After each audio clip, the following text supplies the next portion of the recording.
Hi guys, welcome back to another 5-minute challenge workout. Today is Full Body Friday, and I am gonna be going over all the proper form for today's moves in the Fit Body app challenge. And if you haven't joined us yet, just head to the description box below where you'll get a promo code for 1 month free to the app.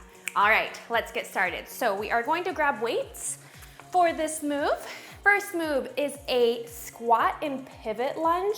So what you're going to do, you actually have a little bit wider of a stance. So it's not a complete sumo stance, but a little bit wider than a regular squat to give room for that pivot. So you're gonna go down into a squat and then pivot to a lunge, pivot back, and then pivot in the opposite direction. So be sure when you're doing this that you are protecting your knees and that you're not getting caught on something. So if you don't want to do the complete pivot where you don't lift up your toe, you can actually step into a lunge like that, all right?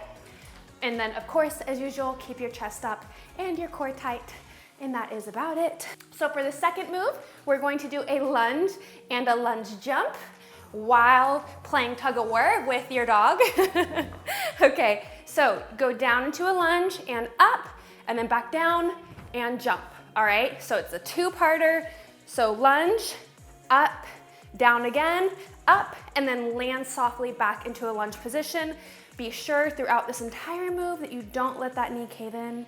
Be sure that it's in line with your toes. All right, that is about it. Just be sure that you also swap sides, lunge, and jump. And also just be sure that when you are lunging that you are hinging your hips back so that you get into your glutes. Alrighty, move number 3, moving on. We're gonna be doing a chest press. So you are gonna grab your weights and go on the ground. Now, typically when you do a chest press, you would be on a bench at the gym, but I don't have a bench since I'm at home, and I know a lot of you are at home, so you can totally do this move on the ground, but if you have access to a bench, then you can do it on a bench. So, as far as your lower back, you can have a slight natural arch. It doesn't need to be excessive. It also isn't incorrect to have an excessive arch, because you might see some people that have a really big arch, but they're normally doing this with a barbell, and those are power lifters. And what they're trying to do is arch their back as high as they can to shorten the distance between how much they need to bench from their chest to their arms being extended. And this is because they are benching like hundreds of pounds. Obviously, that is not the case here. So you can just have a natural arch in your lower back. You don't need to worry about flattening it to the ground. Alrighty, lower the dumbbells out, and you want your arms to be making a 90-degree angle like that. So not out here, not in. And when you are doing this on the ground is going to act kind of as like a safety barrier. You can't go beyond parallel, but if you're doing this at the gym on a bench, then you can. So just be sure that you're stopping at parallel, or you can go a little bit beyond, but definitely no more than that. Then push them up and really squeeze your chest. So it's kind of hard for women to really feel it, since usually our chest pec muscles aren't super strong.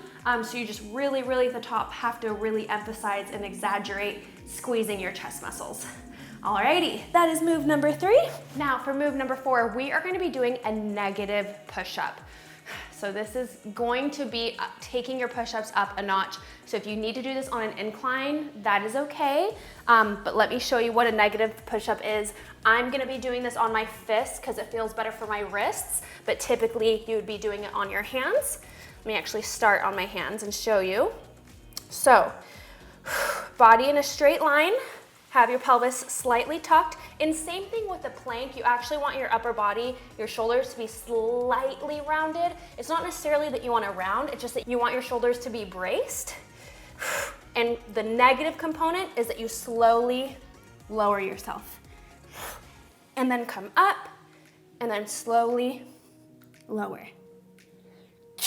So, This is definitely making it more difficult, but as you should know by now, this just means that it's gonna help you get stronger. So if you need to do it on an incline, that is totally okay, or even on your knees, that is okay as well, but I really want you to do the negative component and slow yourself going into that motion. All right, time for move number 5. Our last move, you are going to grab some dumbbells, and we're gonna be doing dumbbell mountain climbers.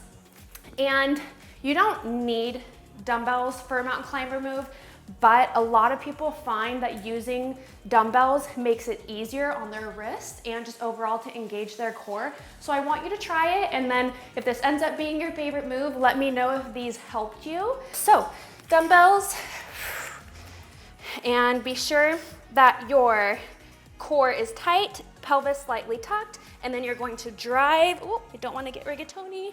You're going to drive your knees up, and be sure that you are engaging your core and not your hip flexors, okay? So if you need to slow it down and bring one up, squeeze, return, and slow the movement down so that you don't end up using your hip flexors, that is totally okay. All right, you guys are all set. Go crush today's challenge. Let me know what your favorite move was of today, and I will see you guys tomorrow.